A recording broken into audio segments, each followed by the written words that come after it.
only thing we have to fear is in war. fear itself. There is no substitute for victory. Let us never negotiate out of fear.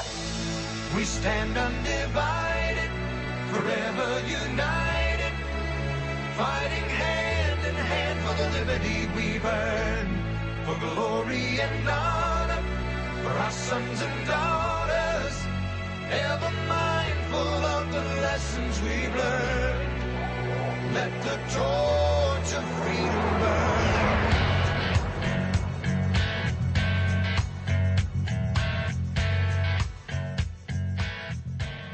Welcome to WallBuilders Live with David Barton and Rick Green. Today we are picking up right where we left off yesterday.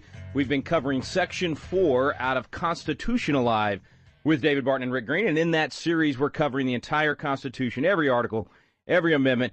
And this particular section that we're covering out of Constitution Alive is about the Congress. Now, we started yesterday. We're going to try to get as much covered today as we can, and then we'll get the conclusion tomorrow. But let's just pick up right where we left off. Here's Constitution Alive with David Barton and Rick Green. How many people are in the house? Not, do you how many bathrooms do you have? Do you have trouble taking a shower? I mean, have you seen the questions that are, it's ridiculous. I got on the bad list, I guess. I don't know. I guess because I have my own business. I got on this list where they were asking, it was about 100 questions. Not the 13 question one that's already too invasive, the 100 question one. I mean, they want to know the names of my children. They want to know how much money I made, how many hours a day I worked, all this stuff. I got so frustrated. I said, I'm telling you how many people live in my house, that's it. And so this guy was, and our census workers are great people. They're Americans that just want to help get the thing right. But this guy would park outside. We live on what I call the family compound, all right? We got uncles and aunts and grandparents. We all live together on this. We live out in the country in Texas. We got a gate at the front. We got 50 caliber guns. Well, not really. Anyway, so this guy would wait outside the gate when one of my relatives would come through the gate to go to their house. He'd sneak through the gate and he'd be waiting on my porch and ask me all these questions. I said, man, I'll pay the fine. Whatever the fine is for not answering all those questions, just tell me where to write the check. I'm going to tell you how many people live in my house. Anyway, I know I probably just wasted 5 minutes because nobody else cares about this, but this is a pet peeve issue for me. I just really want them to just do what they're constitutionally supposed to do, not ask all these questions. Just find out how many people live there, apportion the members of Congress throughout the states, and stop getting so busy into everybody's business. So that's the enumeration. It's right there in Article 1. Article 1, Section 2, if you ever want to look a little closer into it. But let's dive into these very specific powers of Congress. And if you go to the end of Article 1, there are 3 sections there that we can focus on. It's the Section 8, 9, and 10, and it's the do's for Congress in 8, it's the don'ts for Congress in 9, and then it's the don'ts for the states in 10. And that actually confused me for a little bit when I started looking at it, and I'll be honest with you, I used to be confused by the 10th Amendment. I know, don't admit that, right? But I'm not a grammar guy. I'm a math guy, all right? So grammar confused me. Take a look at the 10th Amendment with me just for a second. This language threw me for a loop. Part of it was very obvious, but I also think the 10th Amendment is the best place to describe enumerated powers. And if you'll forgive my examples again, I'm going to go back to the buckets. Page 42 in the Constitution, in the original language, and page 43 in the Constitution Made Easy. These buckets of power that the Constitution sets up, okay? The 10th Amendment describes the 3 buckets. We have one bucket that are the powers that we, the people, have loaned to the federal government. Now that bucket, friends, it has a lid on it.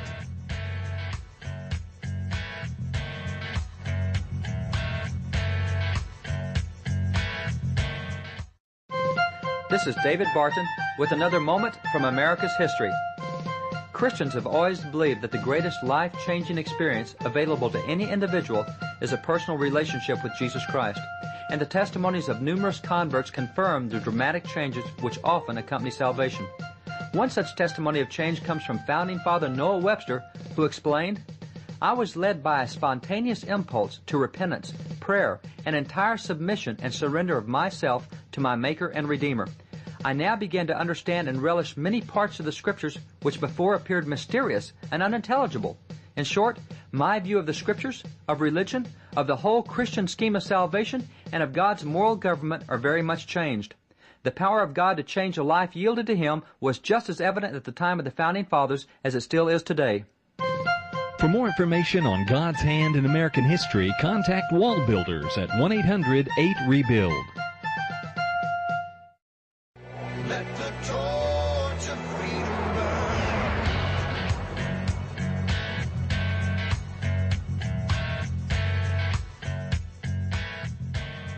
Congress cannot add power to itself. It only comes from us. So we created power for the federal government and we put a lid on it. We put specific enumerated powers in there. And then the 10th Amendment describes the other two buckets. Here's what they are. So first you have your bucket where we've loan power to government. It says the powers not delegated to the United States by the Constitution. So it's referring first to those powers delegated to the federal government by the Constitution, nor prohibited by it to the states, are reserved to the states respectfully or to the people. So we have the bucket for the federal government, those prohibited by it to the states, and then those reserved to the people or the states. It's that middle phrase that confused me. Okay, I know it probably makes perfect sense to everybody else in the country. But for me, nor prohibited by it to the states? Huh? What does nor prohibited by it to the states mean? If they had said nor prohibited by the Constitution to the states, I might have understood. But here's where I finally figured it out. When I went and looked at Section 10, Article 1, Section 10, the don'ts for Congress, and I went, ding, ding, ding, I get it. Okay, so in the 10th Amendment, when it talked about things being prohibited for the states, that's what Article 1, Section 10 is. Some don'ts for for the states. Some things that we're going to take away from the states. And if you think about it, some of these just make sense. You don't want the states negotiating treaties with foreign nations. You got 50 different treaties with foreign nations. We want only the federal government to do that. So there's a list of things in Article 1, Section 10 the states are no longer allowed to do. And so we have our bucket of powers given to the federal government, our bucket of powers taken away from the states, nor prohibited by it to the states. That's that bucket. And that's, of course, things that will be in the bucket for the federal government. Everything else, it says, are reserved to the states respectfully or to the people. So if we didn't give that power to the government through our Constitution, through our representatives, if we didn't take it away from the states, man, everything else is ours. Everything else is left to the people and to the states. And that means that that lid is supposed to be secure and tight, and the only way you open that lid and put a new power in Congress's bucket is if we amend this document. Article 5 is the only way to do it. That's why the 18th Amendment opened the lid, put a new power in, and then later with the 21st, we cracked that lid open, pulled some of that back, and then closed the lid again. Our problem today is that Congress has opened the lid on its own and is adding all kinds of powers and new departments and everything else that's not in Article 1, Section 8. And we the people, are the ones that are going to have to put that lid back on. I would suggest taking some of those powers back before putting the lid on. But it's our job to get them back in their proper place. And so that's why we're going to look at what they're supposed to be doing. Article 1, Section 8. These are the enumerated powers of Congress. If it's not in here, they're not supposed to be doing it. If it's not in here, it's unconstitutional for them to be doing it. We have unconstitutional powers being executed by our federal government right now. They were never given the authority in the first place to do it. So we've got to rein them in. The only way we can rein them in is if we know what the proper powers are first. So let's look in that bucket and see what those powers are. 18 enumerated powers that the federal government has. First, and right off the bat, as much as I don't like it, the Congress shall have power to lay and collect taxes. All right, so they can. And, of course, you've got to have the ability to do that. They can lay and collect taxes, duties, imposts, and excises. Why? To pay the debts and provide for the common defense and general welfare of the United States. Now, here's a fundamental question. What does Congress have the power to tax for? What do they have the power to spend money on?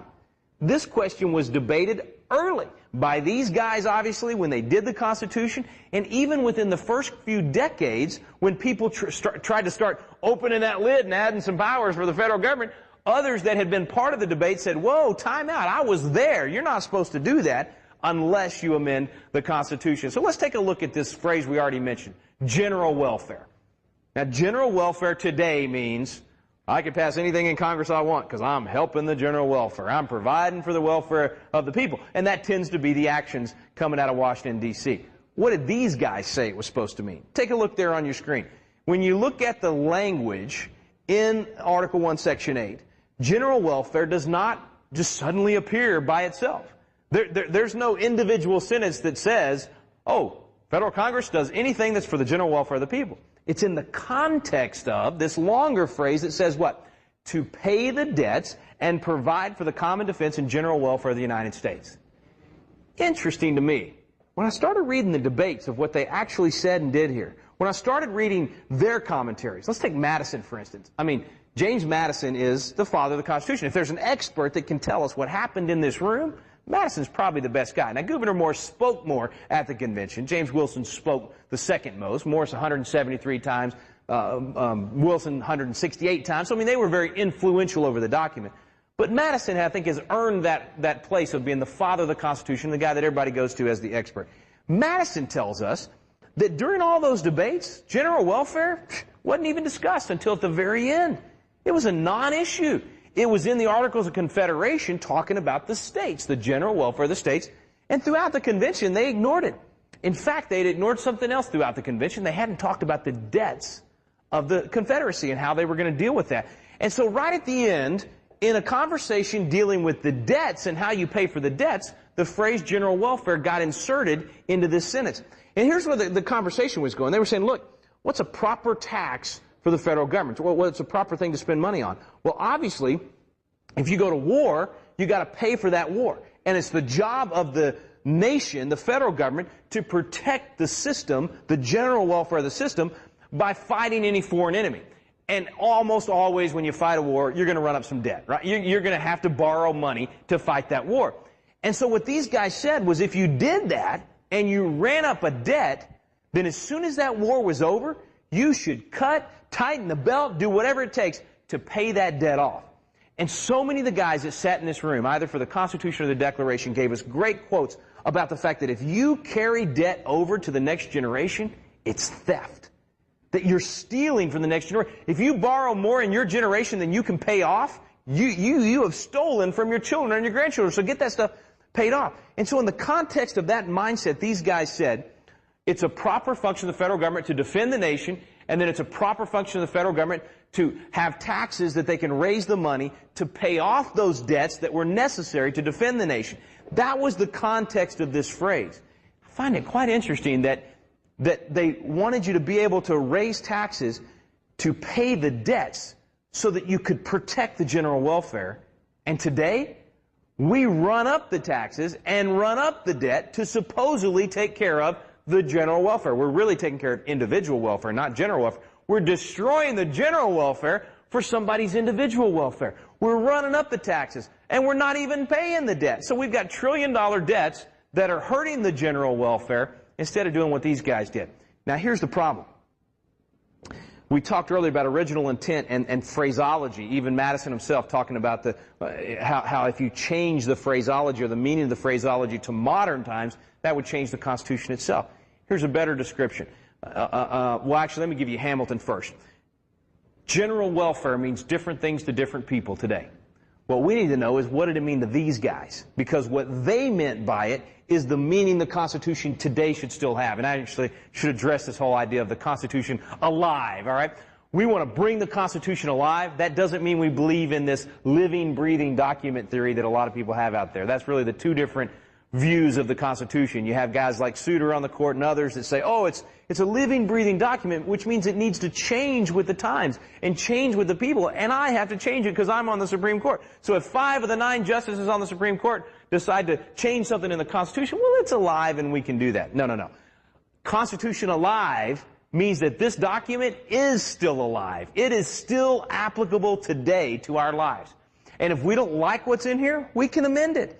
I believe that these guys put a document in place and a system of freedom in place that stands the test of time. And when it needs to be tweaked, we do that through Article 5. But anyway, this idea of the Constitution being alive, us bringing it to life, is not the same as what some of the left-wing members of the court call the living Constitution. And just an idea for you to break down the court right now, you've got 4 justices that buy into this living, breathing document. Whatever we want it to be, we can make it.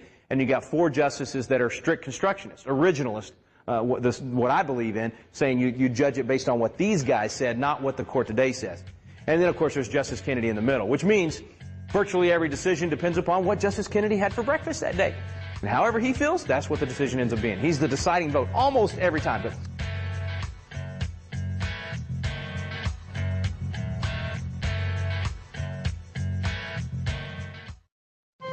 This is David Barton with another moment from America's history.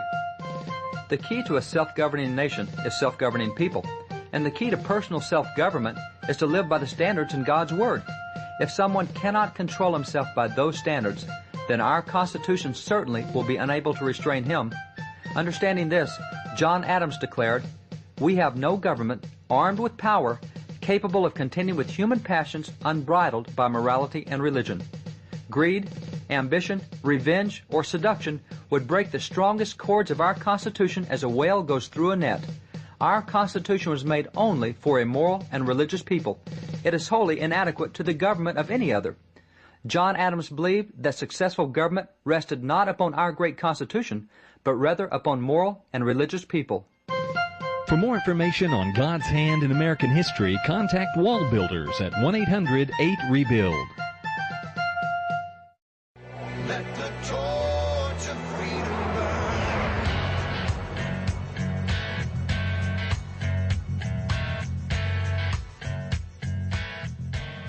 Back to what Hamilton said about general welfare, because we want to judge general welfare based on these guys, not what our congressman says today or what the court might say today or what some professor says or what I say. It's what these guys said that matters. So here's what Hamilton said about general welfare.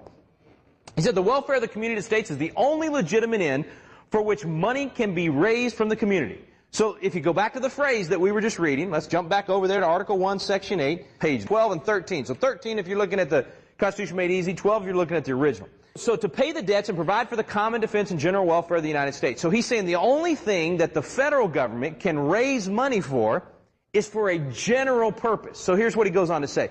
So if it's going to be raised from the community, the only legitimate end for which money can be raised from the community, Congress can be considered as only under one restriction, which does not apply to other governments. They cannot rightfully apply the money they raise to any purpose merely or purely local. The constitutional test of a right application must always be whether it's for a purpose of general, meaning this is for the whole system, or local nature. So if Congress spends money that's for the whole system, then he's saying, even Hamilton, who later becomes kind of the liberal, if you will, of the Founding Fathers as he tries to expand the power of Congress, he's saying that when they raise money, the only proper function would be for a general purpose for everybody, not for a local purpose. So the bridge to nowhere, or, a general purpose would be the interstate system for the nation to allow the free flow of commerce. That you can make an argument for is a general purpose. But for a bridge to 24 people that costs however many hundreds of millions of dollars that thing costs, obviously that's a local nature, and Hamilton would say that's not a proper use of this phrase, general welfare. Here's Madison's description. I love this. It's brought it so into focus for me to understand the difference between general welfare, the way people define it today, and general welfare, the way the guys that sat in this room, the way they defined it. Here's Madison. He said, consider for a moment the immeasurable difference between the Constitution limited in its powers. Now that's what they did, the bucket with the lid on it, if you will. Constitution limited in its powers to the enumerated objects and expounded, or if you would, or expounded, as it would be by the import claim for the phraseology in question. Now the letter he's writing here is in a debate over the question of general welfare. And he's saying, if you define it as the bucket with the lid on it, if you define it the way these guys define it, as limited in its powers to the enumerated objects, or expounded as it would be, as they wanted general welfare to mean, he said, man, the difference, he probably didn't say man, I don't think that Madison talked like that, but anyway, the difference is equivalent to two constitutions. So we have two totally different things here, of characters essentially contrasted with each other, the one possessing powers confined to certain specific areas, or cases, the bucket with a lid on it, the other extended to all cases whatsoever. That's two totally different constitutions. And then he asked the question of whether or not these guys in this room would have ever gone for this expanded to any cases whatsoever. Look at how he puts it. He said, can less be said than that it is impossible that such a constitution as the latter, this expanded to be anything, would have been recommended to the states by all the members of that body whose names were subscribed to the instrument, the men that sat in this room in 1787. He's saying it is impossible that these guys would have signed that constitution, and he would know he was here. He was one of them. Is it credible that such a power would have been unnoticed and unopposed in the Federal Convention? This is the Constitutional Convention that took place here. And then he takes it even further than that. Not only would these guys have never gone for this expanded government into anything, not only were these guys adamant about the bucket having a lid on it, he goes back home to the states for the ratification. Listen to this. In the state conventions, which contended for and proposed restrictive and explanatory amendments, now, and he's talking, of course, about the Bill of Rights, right? because those state conventions are where all those ideas emanated from. They debated them and they talked about them, those great debates between Madison and Patrick Henry and Virginia and all the other debates. He said even in those state conventions where they came up with the amendments that would ultimately go into the Constitution, he's saying those guys would have never dreamed general welfare would mean what people want it to mean today. And then he said in the Congress of 1789. So think about the progression here. You got what happened in this room, okay? So we got the Constitutional Convention itself. He said never. No way would those guys have gone for general welfare. They wanted enumerated, limited powers, lid on the bucket. Congress, the state conventions that ratified what happened in here, at all those state conventions, they would have never gone for general welfare, meaning that they wanted the lid on the bucket. And then in Congress, the first Congress in 1789 that adopts the 10 amendments that came from those states, they would have never gone for general welfare. He's saying in all three cases, he says a power to impose unlimited taxes for unlimited purposes could never have escaped those public bodies. All three of them. This room and the others as well. Now, listen to his summation because I think it's great. He says the Constitution is a limited one, possessing no power not actually given. Now, even a country boy from Dripping Springs can understand that. No power not actually given. There is no power in the Constitution that is not actually given. So the bucket, we gave them these powers, we put a lid on it. We cannot let them add power to that. Why? Why did those guys sit in this room and for months debate the smallest thing? I mean, look, they listed every little thing they wanted the federal government. Turn the page there and look at that. Post offices and post roads. They even took the time to list that they could build roads. Now, friends, it was the middle of the summer. In Philadelphia, it was hot.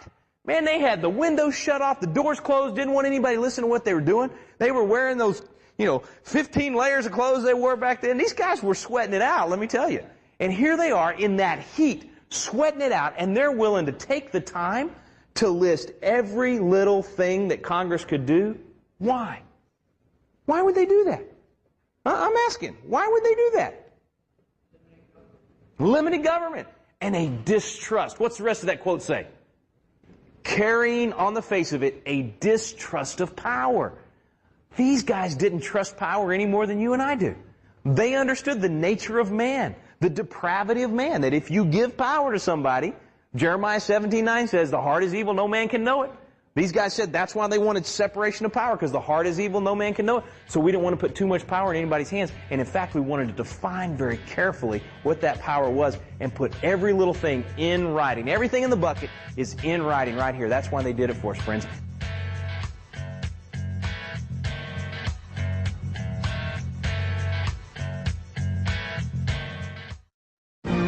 Have you noticed the vacuum of leadership in America? We're looking around for leaders of principle to step up, and too often, no one is there. God is raising up a generation of young leaders with a passion for impacting the world around them. They're crying out for the mentorship and leadership training they need.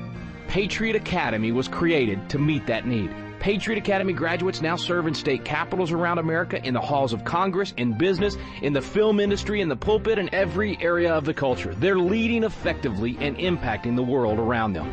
Patriot Academy is now expanding across the nation, and now's your chance to experience this life-changing week that trains champions to change the world. Visit patriotacademy.com for dates and locations. Our core program is still for young leaders 16 to 25 years old, but we also now have a citizen track for adults. So visit the website today to learn more. Help us fill the void of leadership in America. Join us in training champions to change the world at patriotacademy.com. Let the torch of freedom burn.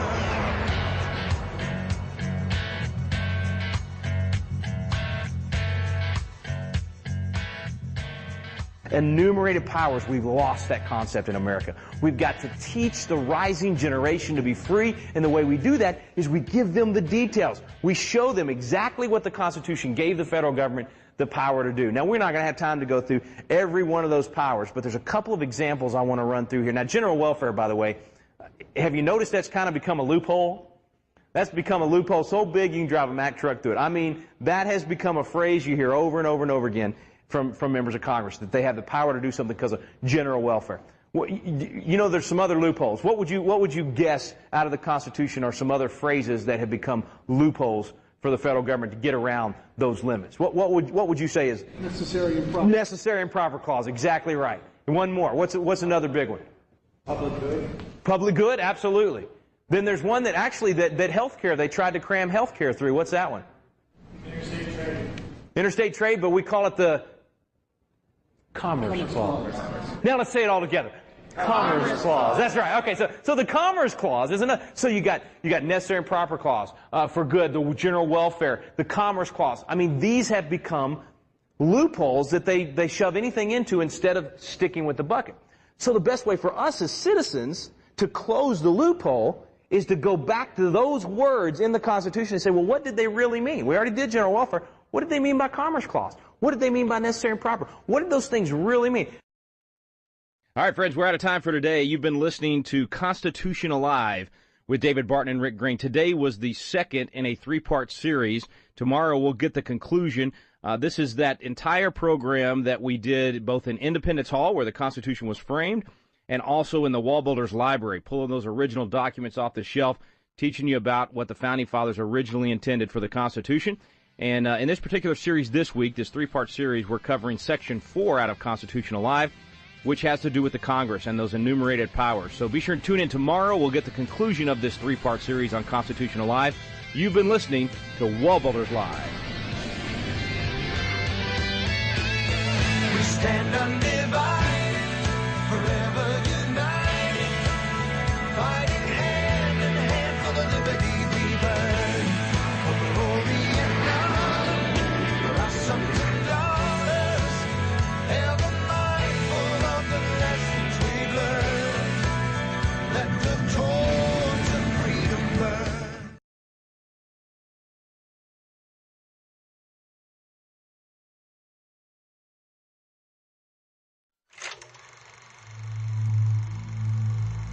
The only thing we have to fear is In war, fear itself. there is no substitute for victory. Let us never negotiate out of fear.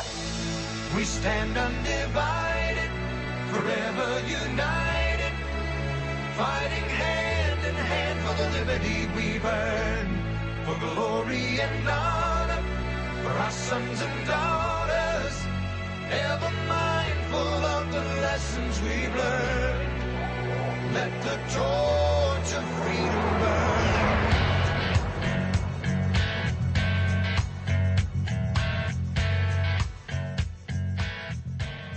Welcome to WallBuilders Live with David Barton and Rick Green. Today we are picking up right where we left off yesterday.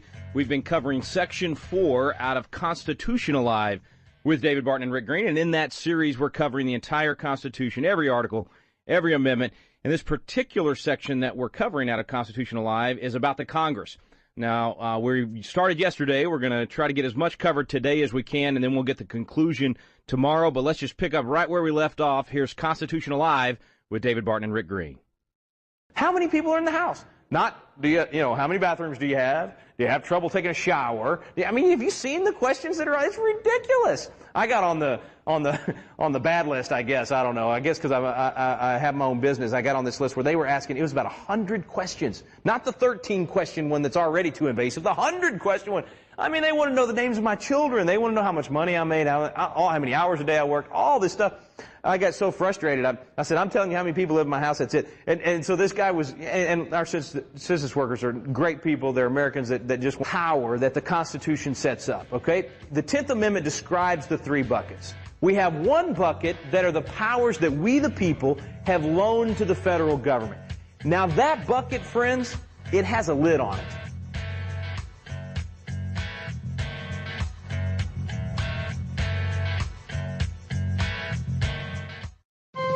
This is David Barton with another moment from America's history.